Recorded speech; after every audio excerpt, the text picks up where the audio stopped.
Please come to hydrides. Dihydrogen, under certain conditions, it combines with almost all elements except noble gases to form binary compounds called hydrides. So, if E is the symbol of an element, then hydride can be expressed as EHS. Okay. There are three types of hydrides. Let us see what are the type of hydrides. Number one is ionic hydrides, covalent hydrides. Number third is the metallic hydrides. Now, why they doesn't combine with noble gases? Because noble gases, the helium, the outermost shell has 2 electrons.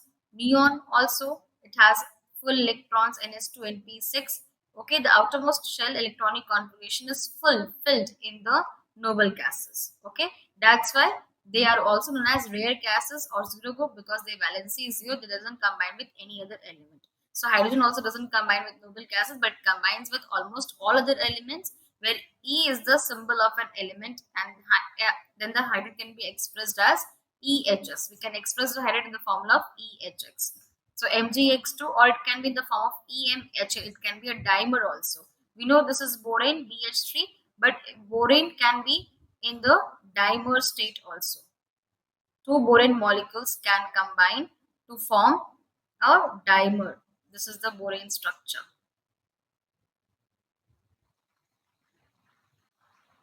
Diborane structure, B2H6. So there are three types of hydrides. One is ionic hydrides, which are formed by the loss or gain of electrons, covalent hydrides by sharing of electrons, and metallic hydrides between metal and hydrogen.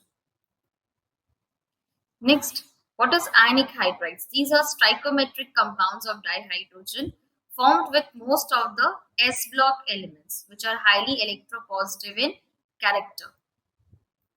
Okay, so these S block elements are very highly electropositive. Means they are metals. They can lose electrons. And electropositive means what? They can lose electrons easily. So they combine with hydrogen to form ionic hydrides. These ionic hydrides are crystalline. They are non-volatile. They cannot easily vaporize. Okay, they're non-conducting in solid state because they are in their lattice points. The ions are in their perfect lattice crystal sites. That's why they are non-conducting in the solid state. But however, when they're in molten form, the ions are free. The ions are diffused from the lattice sites. They are free.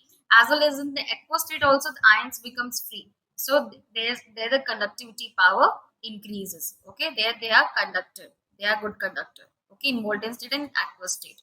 So their melts also conduct electricity or electrolysis. They liberate dihydrogen gas at anode, because in hydrides this H act as an anion, H minus. So anions move towards anode. That's why hydrogen goes to the anode, and we are obtaining hydrogen gas in the anode, loss of electrons.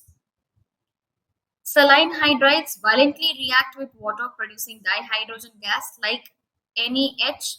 They will violently react with water to form NaOH plus hydrogen gas. This reaction is very explosive. Lithium hydride is rather unreactive at moderate temperatures with O2 or Cl2. It is therefore used in the synthesis of other useful hydrides. Like LiH is used for Cl6. So LiAlH4 we will get, and we will get LiCl also. LiH also react with B2H to form lithium borohydride, which is a strong reducing agent. Lithium aluminum hydride is also a strong reducing agent. Covalent hydrides. Dihydrogen form molecular compounds with most of the p block elements. So ionic hydrides was formed by the S block elements. These covalent hydrides will be formed by p block elements, because p block elements are capable for sharing of electrons. So they are forming covalent hydrides like CH4, NH3, H2O, HF. Then being covalent, they are volatile because their bonds can be broken up easily, so they can easily vaporize. Molecular hydrides are further classified according to relative numbers of electrons and bonds in their Lewis structure. If there is deficiency of electrons, like in borane, we have 1, 2, 3. In borane 1, 2, 3, what is the atomic number of borane? Hydrogen, helium, lithium, beryllium, boron. Okay, so it's 5. 1s2, 2s2, 2p1. So it's 3. So there's a deficiency of 1, 2, 3, 4, 5, 6. But 2 electron का भी deficiency है borane में. ठीक है, तो इसलिए यहाँ पे डेफिशिएंसी ऑफ इलेक्ट्रॉन है इसके हाइड्राइड में. सो इफ B2H6 भी फॉर्म हो जाता है, Then also there is a deficiency of electron in this compound. In the diboron, there is a deficiency of electron. So that's why it's known as electron deficient. Examples: diboron. Electron precise, that means exact number of electrons is there, whatever number we wanted, that exact number of electrons is there, and octet is also complete. Both the side the octet is satisfied. Or it can be electron rich hydrides, like in ammonia we have one lone pair. Okay. In hydrogen we have two lone pairs, and in hydrogen fluoride we have three lone pairs. Fluorine has 6 electrons here. Okay. So we have three lone pairs. So these are electron rich hydrides. Then metallic hydrides. These are formed by many D block and F block elements. The metals of group 7, 8 and 9 do not form an hydride. Even from group 6, only chromium forms an hydride, which is Cr plus H minus 1. Hydrides conduct heat and electricity, though not as efficiently as their parent metals do. Unlike saline hydrides, which are ionic hydrides, these metallic hydrides are non-stoichiometric. Here that their metallic hydrides, the ionic hydrides was NaH, LiH, which was stoichiometric, the whole hydrogen atom was there. But in this metallic hydrides, the hydrides are non-stoichiometric. That means they are deficient in hydrogen. The whole number content of hydrogen is not there. Like hydrogen is 2.87, here 2.55, 1.5 to 1.8, 1.3 to 1.75, 0.56. Okay, that's why they are non-stoichiometric. In such hydrides, the law of constant composition does not hold good. Okay, that means they are non-stoichiometric. That's why. The property of absorption of hydrogen on transition metals is widely used in the catalytic reduction preparation of large number of compounds. Okay, the hydrogen has the property of that the transition metals like nickel, they have the property to absorb hydrogen on their surface so that they can enhance the reaction, enhance the rate of reaction. Okay, some of the metals can accommodate a very large volume of hydrogen, and therefore this property has high potential for hydrogen storage, and they can also be used as a source of energy. So in this way, metallic hydrides are helpful. Okay. Next, we come to water. Water, we know it's essential for our life. Without water, life is not possible. Okay. So it's what is the physical property? It's a colorless and tasteless liquid. The unusual properties of water in the condensed phase, that is liquid and solid state, is due to the presence of extensive hydrogen bonding between water molecules. Okay, due to this extensive hydrogen bonding only between the oxygen and the hydrogen atom of the neighboring water molecules, the water molecules have high freezing point, they have high boiling point, they have high heat of vaporization, they have high heat of fusion also in comparison to H2S and H2SE. Then in comparison to other liquids, water has a higher specific heat also. Why higher specific heat? That's why water is used as a coolant in various industries. Okay, because it can absorb heat.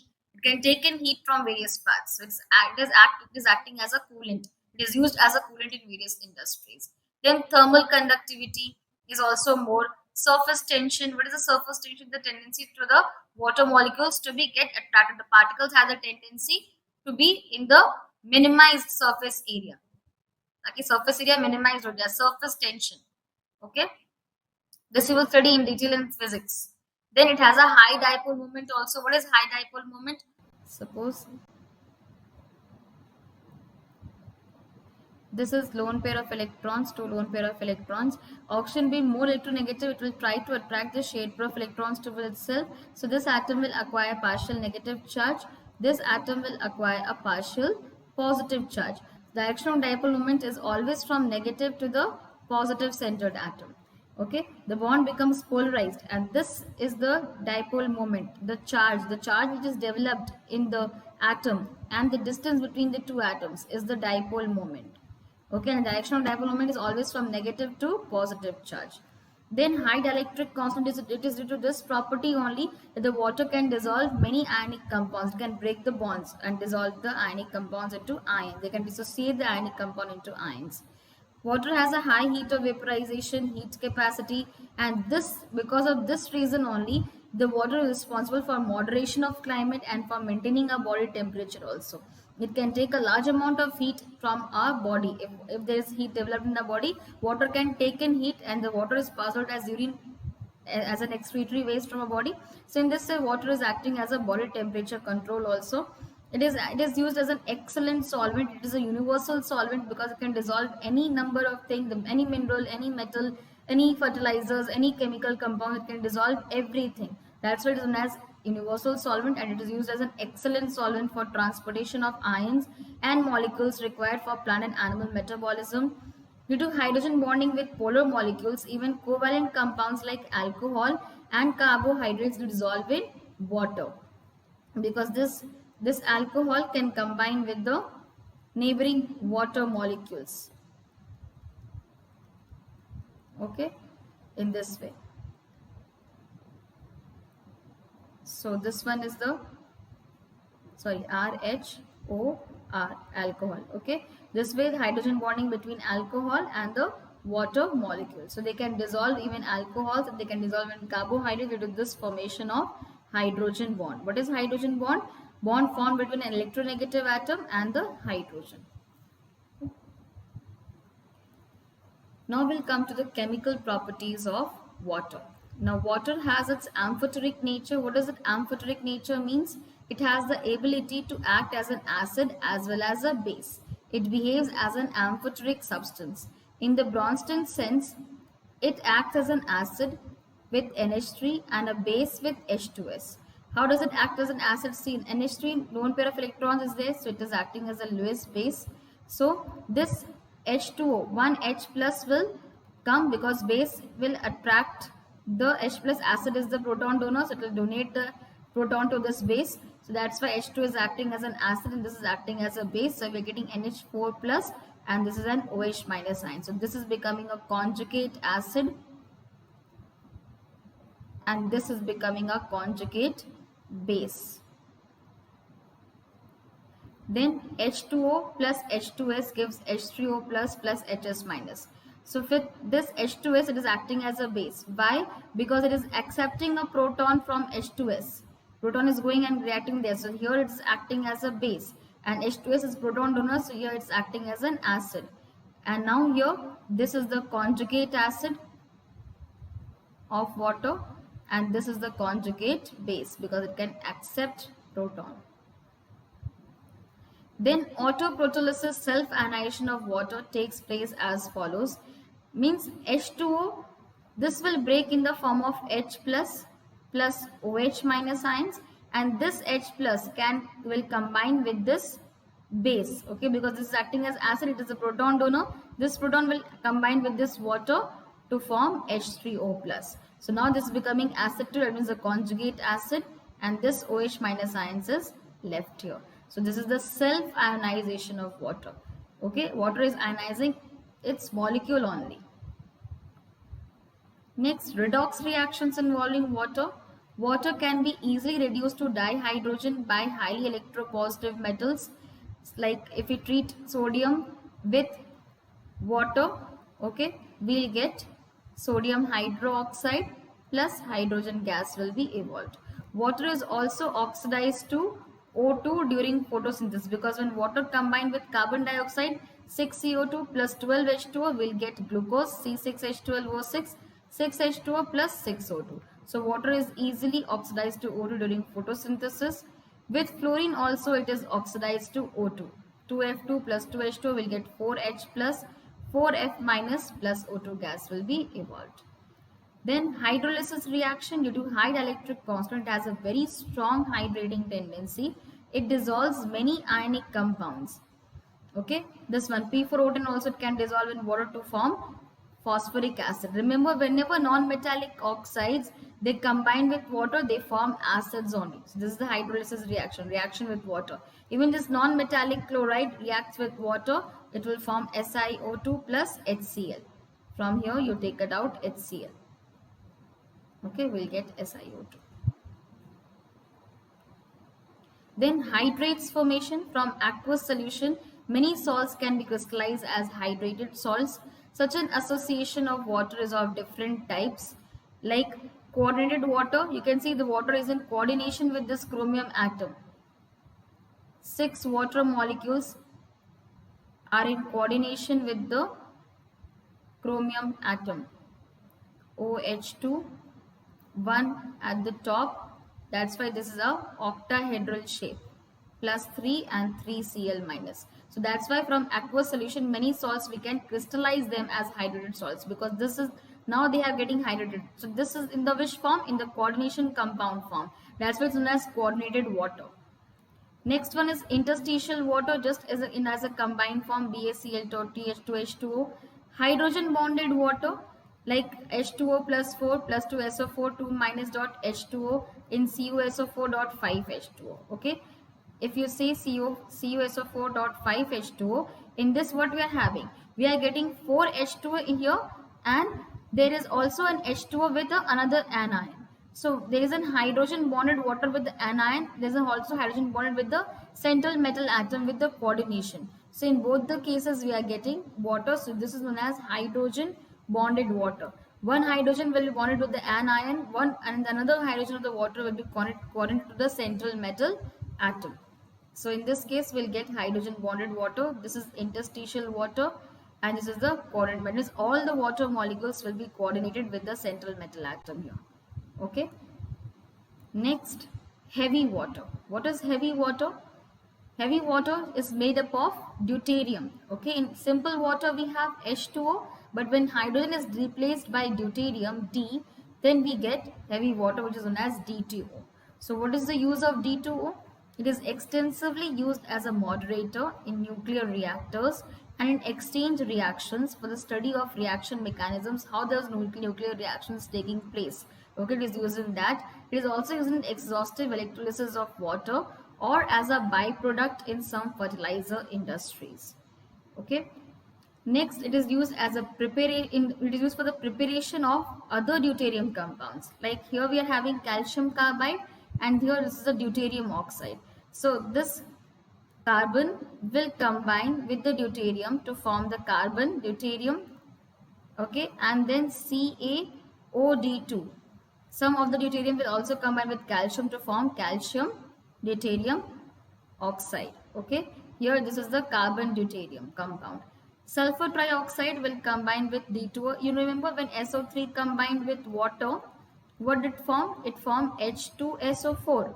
Similarly, when the deuterium oxide will combine with sulfur trioxide, no, we will get deuterium sulfate. That means deuterium sulfuric acid also we can say.